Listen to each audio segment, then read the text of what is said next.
Welcome to First Look, Washington Post Live's one-stop shop for news and analysis. I'm Jonathan Capehart, associate editor at the Washington Post. Okay, so last week, Donald Trump stunned the world by decisively winning another term as president of the United States.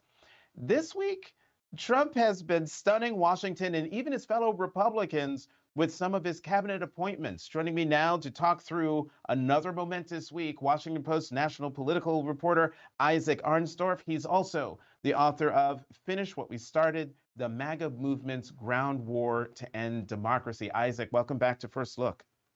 Thanks, Jonathan. Good to be here.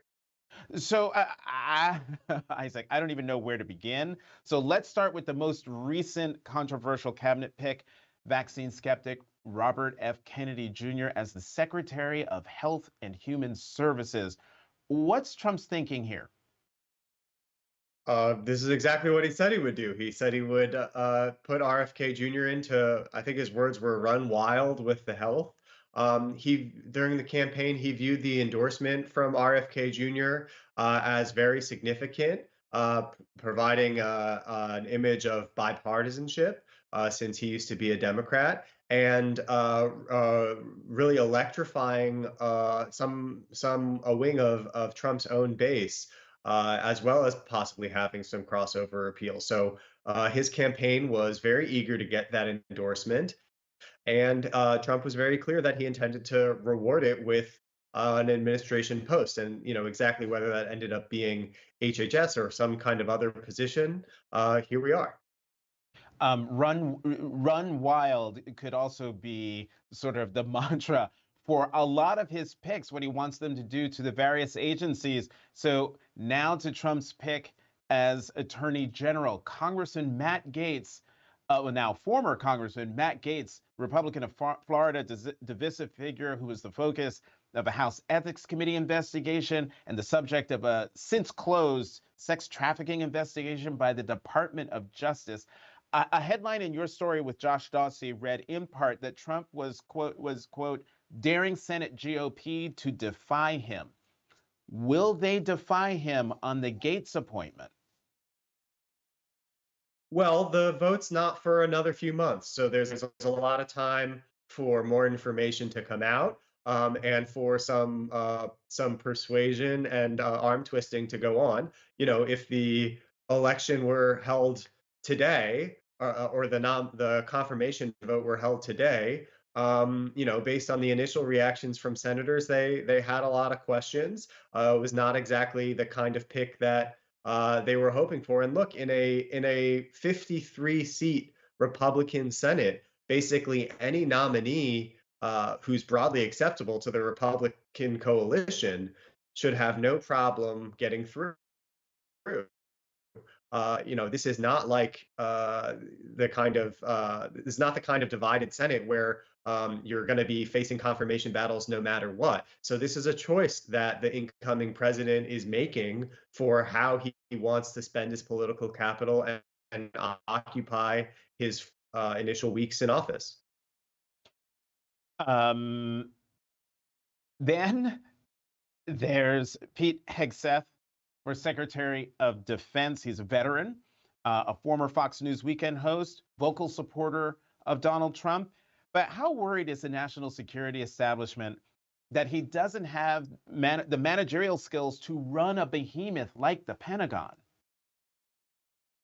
Well, I think even more than that, it's that his main influence on Trump in the first term was lobbying for pardons and commutations for service members who were tried for war crimes.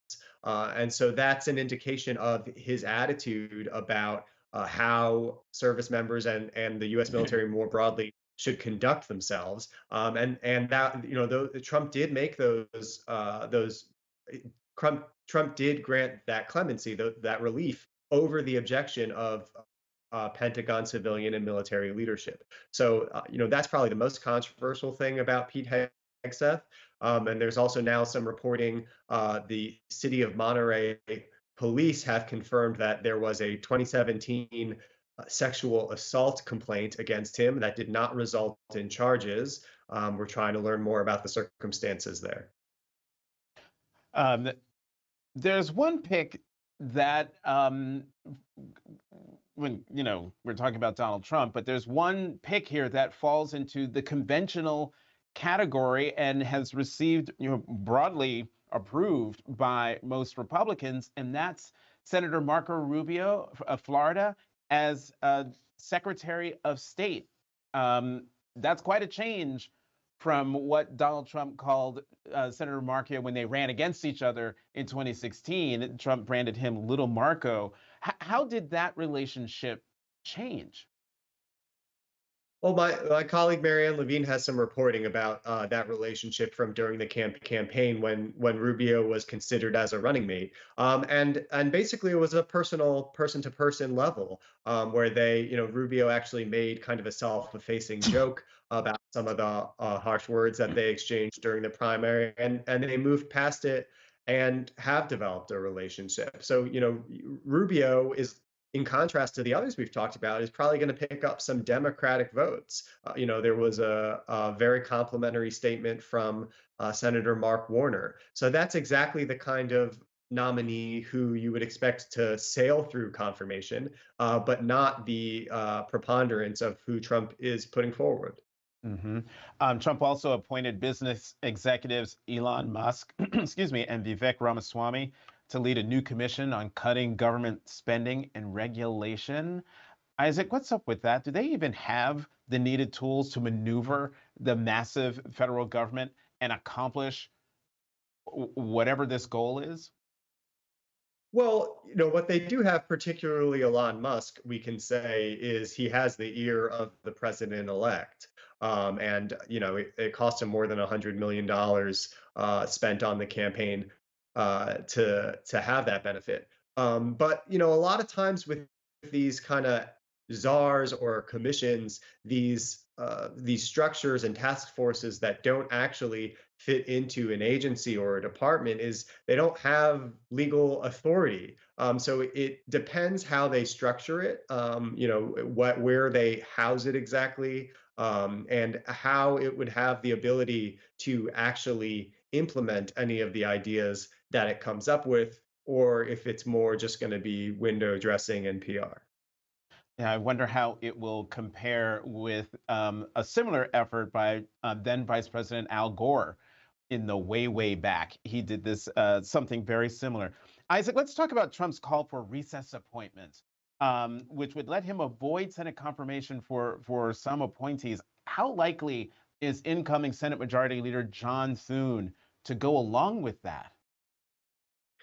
Well, he made some comments in a Fox News interview either last night or this morning, that was indicating that you would need to get unanimous support for it in the Senate, and if anyone in the Senate objected, then you need to get unanimous support for it in the House. And we're looking at a situation where Republicans might have a single seat lead in the House. So a single Republican who doesn't like the nominee could prevent that.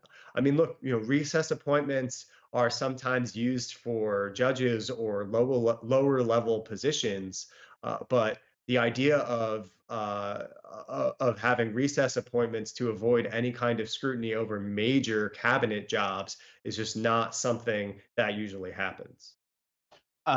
Beyond fealty to Trump, is there a common theme to his selections for his cabinet? Is it, and who has Trump's ear, if anyone, in making these decisions?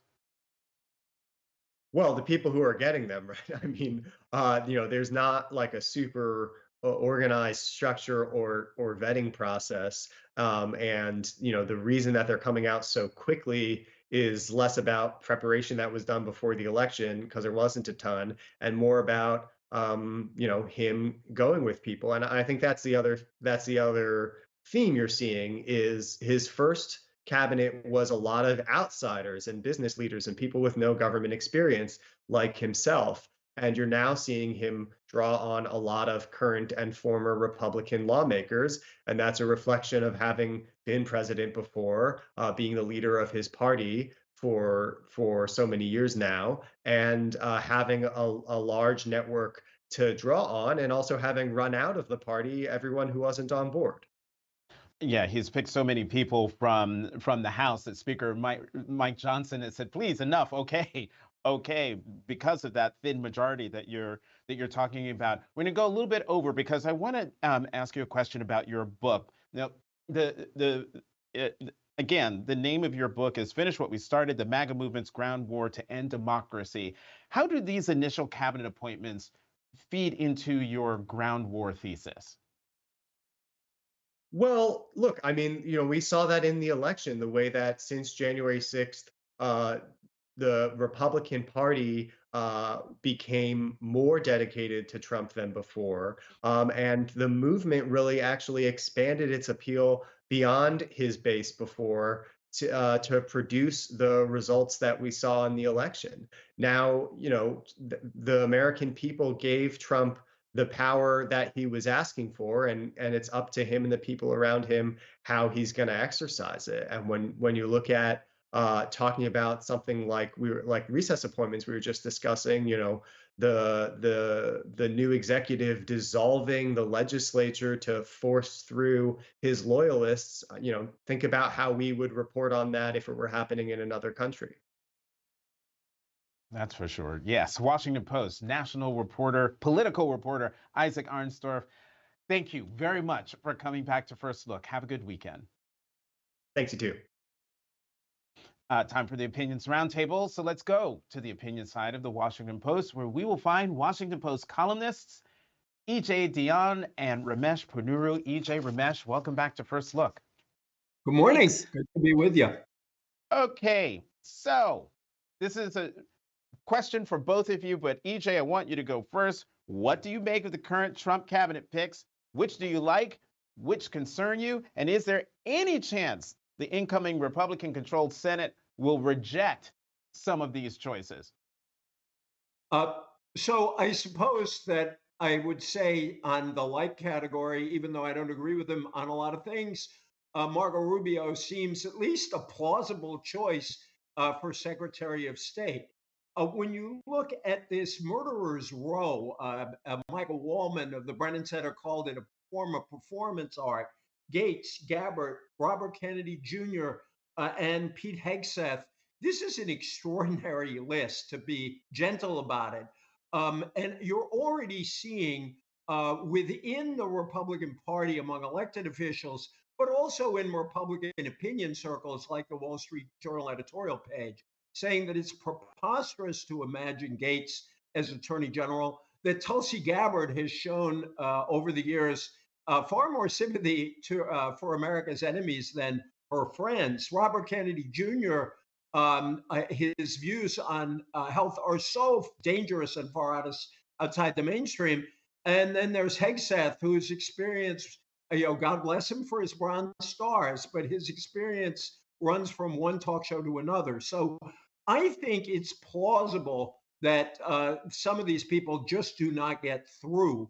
And when you think about it, there are still three sitting senators, Collins, Murkowski, and Cassidy, who voted to impeach Trump. That suggests a certain independence. You need one more. But I also think that some of these might get knocked out by news ahead of time. Now, Trump is holding over everybody this threat of having recess appointments. And there is a bizarre little twist in the Constitution where the House could get involved, create a disagreement on when to adjourn the Congress, and Trump could step in.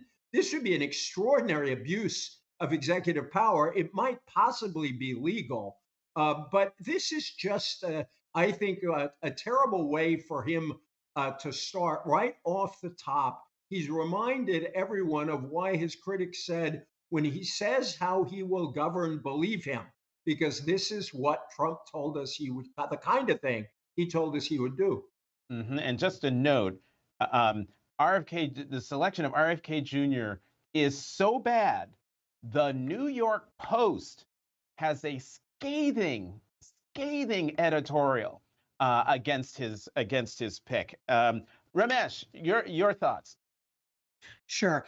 When Trump was campaigning, as throughout his political career, Trump has said one set of things about what he would do, and then there's been a group of Trump explainers or Trump apologists who have said, well, no, you can't take him literally. What he really will do is this, this, and this, and this. He's just exaggerating for effect on the stump. Well, these groups couldn't both be right. And we're seeing now, as EJ suggested, which side is right. He feels liberated by the election results. He feels liberated by his amazing comeback, and he's going to be, the full Trump. The question is whether all the Republicans go along. And where I am a little bit skeptical of some of these, I think, kind of Rube Goldberg schemes to get his way. The recess appointment thing seems to me, if it's the forced adjournment by the president, you've got to get a majority of the House at a time when the Republicans have a razor thin majority, and a significant number of those Republicans really despise Matt Gaetz and don't want to help him. If it is a question of getting a coordinated recess where it's not a unilateral presidential decision, then you've got to get a majority of the Senate and a majority of the House to agree with that, which means it's a higher bar than just getting a majority of the Senate to agree to the nominees. So I don't see how this solves any actual problem that Trump has. I think you're going to have the normal, so to speak, procedure here where you have to get a majority of the senators to back a nominee. Now, the one thing I would say, and Isaac earlier was talking about how these votes are going to be months or weeks from now, and there'll be hearings and so forth. I do think that the longer time goes on, the more Trump's provocative nominations, like other provocations from Trump, become normal and get factored in, and everybody sort of adjusts to it. And so I would guard against that in these cases, and I would say that Republican senators who object to these nominations, or at least object to some of them, should go on record pretty soon here and put an end to some of this as quickly as possible. Honestly, Trump may not regard it this way, but they'll be doing him a favor, they'll be doing the country a favor, and they'll be doing their constitutional duty. And the more of them are on record doing it, the less retaliation there can be against any one of them. From your lips to God's ears on that one, Ramesh. But you know what, Ramesh raises an excellent point, which he almost always does.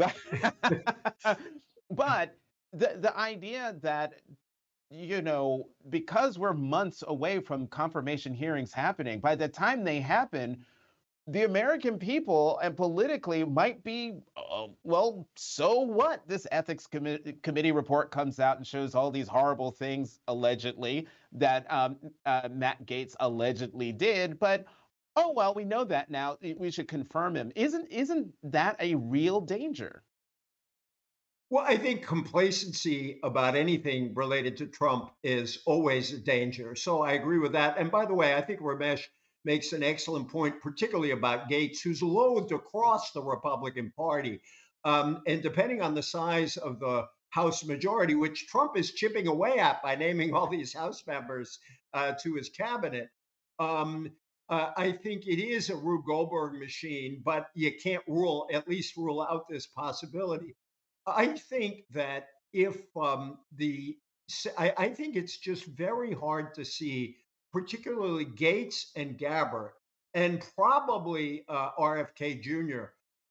Getting enough Republican support in the Senate. Maybe Hegseth can sneak through, although in his case, there seems to be a lot of opposition in the Pentagon.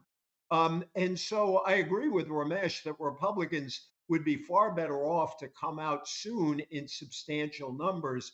But I don't think the impact of naming such clearly unqualified and in some cases dangerous people to his cabinet, I don't think that washes away very easily. There was a piece of me that had the odd conspiracy idea that Trump is naming utterly unsuccessful people, unacceptable people. So the next round, even if they're quite extreme, they'll look way better than these folks and get through. But I think it's very important for the future of the Republican Party that a bunch of senators stand up and just say, no, we can't do this, even if we want to try, even if we're trying to show our loyalty to Trump. By the way, voting for John Thune as the leader, it was a secret ballot, so they didn't have to worry about retaliation. But that was a real message from Republican senators that they did not want to be under Trump's thumb, and they wanted a leader who at least represented them and not Trump. Well, thanks for that last point, EJ, because you just eliminated a question for me to ask you. But I'm gonna ask you this. You had a recent column where you confessed that you misread the national mood that led to Trump's winning the election. What did you get wrong? Well, Ramesh and I both agree that confession is good for the soul. And I think that in this case, what I thought was happening is that Kamala Harris was uniting women in much larger numbers, both because of the campaign she was running and the very male-oriented campaign that Trump was running. Male-oriented is kind of simple, is mild. And secondly, that she closed the campaign in a positive and reasonable way. And he looked kind of crazy the last 2 weeks of the campaign. What I missed was right before my own eyes. And what annoys me about my error, I don't like making errors anyway, is that I often cited the fact that President Biden's approval rating was a huge drag on Harris. He was at 58, 59% negative, according to the exit poll with the electorate that cast ballots. And the inflation issue clearly weighed on people. Heather Long, our columnist colleague, had a very good column where she pointed out that under Biden, you had 20% net inflation and 20.5% wage growth. So very small wage growth. In the Trump years, you had, I think it was something like cumulative 8% inflation, 15% wage growth. And so a lot of people were feeling underwater, and this economic discontent was real. My hometown of Fall River, Massachusetts, voted Republican for president for the first time in 100 years since Calvin Coolidge. Oh. It's an old labor mill town, and it really reflects this disaffection that existed out there. I saw it, and I didn't think it would determine the result. Ramesh, I heard you reacting. Do you want to say anything more, or I could move on to something? I would just say the polls did show for the last several months of the campaign that it was a very tight race, and so if the numbers, if there was a tiny ripple in the favor of one candidate or another, you could see that candidate getting all 7 of the swing states. And that's what we had. That's what we had happen. And so in a way, those who were projecting a Harris victory, like EJ, I guess, weren't that wrong. It just ended up being decisive. Could I say something first? God bless Ramesh for that. Thank you very much. But secondly, I think he underscored something very important that we have to keep in mind. Because it was broad, people are talking about the Trump victory as a landslide. This was no landslide. The 3 key swing states were very close, and the popular vote will be within 1 or 2% when California finally counts all its votes. So when Trump talks about a mandate, or when Mike Johnson does, as he did, I guess, yesterday, this is not a mandate. This is a victory. It's a pretty broad victory, but it isn't a sweeping victory. Well, then, Ramesh, I would love to get your thoughts on that because, I've been around this business long enough, I guess we all have, where every Republican victory is, labeled a mandate, no matter how big or small the victory is. So, with that in mind, can Donald Trump claim a mandate? So I think that the whole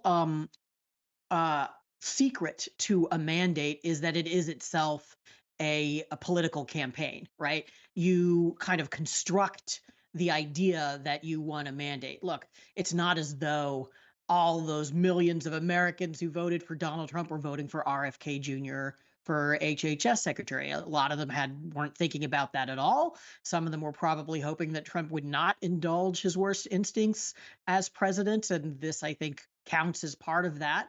So no, I mean, I think that the question is, what can he do? And the senators in particular should be weighing this with the idea that they too were elected, and their mandate is to fulfill their constitutional duty, which is advice and consent. And if they're not going to do that, if they're just going to be rubber stamps, you have to wonder why they got into this business in the first place at all. Well, then on that Could I point, just underscore yeah, go that? ahead, EJ.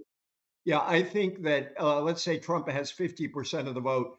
35 to 40% of those voters voted for Trump because of who he is. 10 or 15% of those voters voted for Trump despite who he is. They were the people Ramesh was referring to, saying, he doesn't really believe all this stuff. I'm angry. I don't want to vote Democratic. I don't like Kamala Harris. I'm mad at Joe Biden, whatever. There are a whole list of reasons why people voted for Trump over Harris. But a big chunk of that vote was not a committed Trump vote. And that's a real problem for him and the party going forward, potentially. Well, then on that point, Ramesh, what are you expecting Trump and the Republican Congress to accomplish in the first 100 days? One thing we do know, and especially we know this from the national security picks, like this plan for a mass deportation, which he has been talking about pretty much every day on the campaign. It is a lead item in the Project 2025 book. Um, how likely is it that he's going to go through with it and that Congress isn't going to do anything to stop it? Well, I think there are a couple questions there that are interesting and need to be unpacked. One, going back to the discussion we were having over adjournment, if you're going to take a 10-day adjournment in order to get Trump appointments through, that is a real signal that you are expecting to govern through unilateral executive action, and because that's eating into the time that you would be using for 100 days of legislation. I don't think it's at all clear what they want to do legislatively. I don't think, part of the political task of building a mandate is getting buy-in from everybody in the party as to exactly what you're going to do. And one of the reasons Obamacare repeal didn't happen in 2017 is that they didn't do that, where they all said, well, okay, we all ran on this specific plan, so I guess we got to do this plan. And that's, it fell apart. I think you could be running into a similar problem of lack of coordination this time. On the deportation question, I think that it makes sense that there would be massive changes in immigration policy to the extent a president can do them. Some of them would be challenged in court, but more to the point, it's a little bit unclear exactly what shape this effort is going to take. So, for example, one of the things, if you were serious about curbing illegal immigration, it seems to me that a big part of what you would do is have sanctions on employers who don't check the legal status of their hires. And we haven't heard anything from Republicans about that. We haven't heard anything from Trump himself about that, which makes me wonder how much of this is going to be real and how much of this is going to be theater. Consequential theater for the people involved, but theater. Right. Go ahead, EJ. What do you think?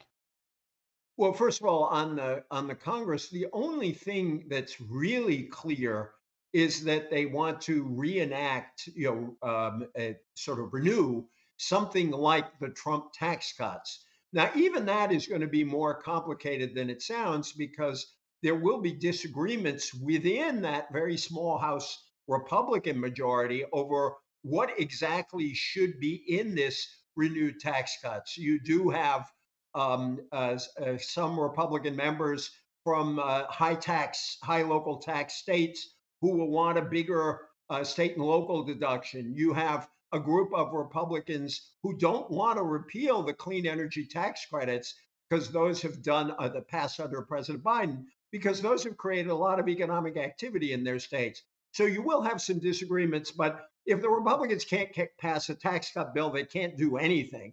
And so I think they will get something done on that. And by the way, as Ramesh suggested, if you're trying to legislate, having a big 10-day gap in your calendar at the beginning of a legislative session, and a new president does much better early on than later in his administration, that's going to create some problems there. Beyond that, I think it is hard to read what exactly Trump wants to do on this mass deportation. They talk as if they want to deport tens, millions and Yeah. millions Yeah. of people, which would just tear the country and many communities apart. I think what they may start with is people with criminal records and the like, which would be a lot more defensible. But I think we don't yet know, and I'm not sure they know exactly how they're going to carry this out, or whether, as Ramesh suggests, it's primarily theater. One Can I one of jump in yeah, on the yeah, yeah, tax yeah. point? Because I just say reality gets a vote, at least a limited vote, and reality has changed since the 2017 tax cuts in that the interest rate picture is very different, and the potential interest rate consequences of blowing up the deficit in the same way that Trump and then Biden did in the last two presidencies could look different and could look a lot less attractive to voters and to politicians. That is a great point. What I was going to say is this notion of Trump and his administration going after undocumented immigrants with criminal records. The thing that concerns me about that is anyone in here in this country who came into this country illegally has a has a criminal record on paper, and that is what concerns me about what they plan to do. No, could I say Yeah, you're right about that? And I am thinking of a criminal record since they came in. Even that presents problems, and depending on the size of the deportations, breaking up mixed families, or all kinds of problems that are raised by this. So yeah, thank you for making that point. yeah. You know, I really hope it's theater. It'll be really bad, disruptive, morally repugnant theater, but maybe that's as far as it will go. Let's talk about another bit of theater we saw this week that we actually saw on Wednesday, and that was President Biden extending the courtesy to President-elect Trump that then President Trump didn't extend to Biden 4 years ago, and that is an Oval Office meeting after his election victory. EJ, how important was that show, that bit of theater, to the peaceful transition of power? Well, I found it kind of oddly disturbing. On the one hand, yes, we want a peaceful transfer of power. This is the way it's supposed to happen. And it looked just like other transfers of power. Everybody was smiling. What really troubles me is we know that if Donald Trump had lost this election, that wouldn't have happened. And I guess I should give credit where credit is due. Chris Hayes on MSNBC did a really powerful, essay on this, saying there's something really wrong that we can count on a peaceful transfer of power when Trump wins, and we can't count on it when Trump loses. And there's an asymmetry there. There was also something that both Pat Reap, our producer, and I noticed, which is that little bust of Robert Kennedy in the corner Mhm. of President Biden's office, and I think both of us have a very warm memory and feeling about Robert Kennedy. And then the next day, Robert Kennedy Jr., whose politics are radically different at this point from his father's, gets named to the Trump cabinet. It was an odd a fact that Kennedy bust was so clear in the picture. Ramesh, what do you make of that theater? Do you think we would be in a less toxic place if Donald Trump, at a minimum, hadn't spent the last 4 years challenging the results of the 2020 election?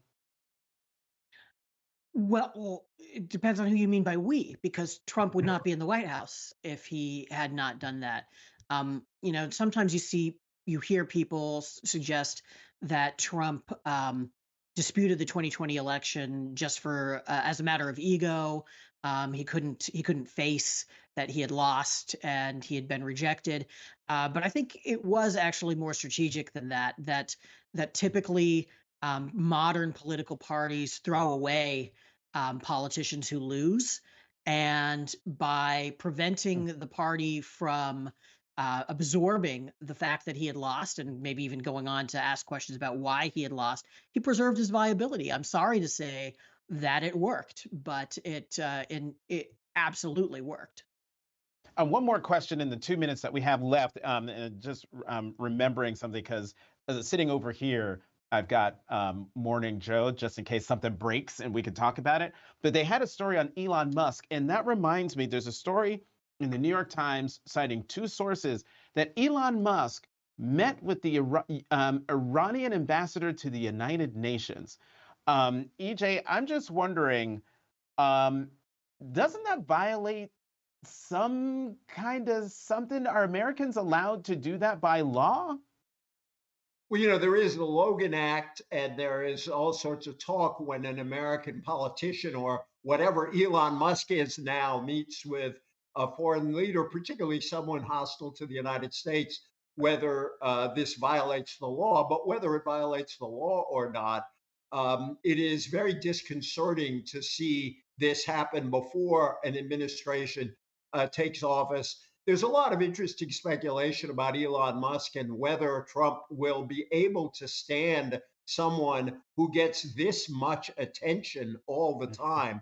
And I'm wondering if we're not going to look at some breakup between Elon Musk and Trump. But yeah, I think it's very disturbing. But there's a lot of stuff that Elon Musk and Donald Trump have done in this sphere that's very disturbing. Ramesh, I'll give you the last word. Sure. Let me just say, one thing about this efficiency commission that Musk and Ramaswamy are going to be running is it's not clear that it can actually do anything beyond making recommendations. And in that respect, I'd say it's less worrisome than some of these other appointments. Whereas, being HHS secretary involves a lot of statutory powers and running an enormous organization. Obviously, that's true of the Pentagon, true of the Department of Justice, true of ODNI as well. And because of all the outrages, we may not be asking the questions, are these people capable of running these incredibly big and important organizations? Yeah, that is an excellent question. The one thing about Elon Musk, he's the world's richest man, and he's the owner of Twitter. And those two things, I think, give him an inordinate amount of sway and power, whether he's in Trump's orbit or not. EJ Dionne, Ramesh Ponnuru, who wins the prize for the most wisdom, the most wisdom on today's First Look. Thank you both very much for coming back to First Look. Have a good weekend. Great to be with you. And thank you for joining us. For more of these important conversations, sign up for a Washington Post subscription.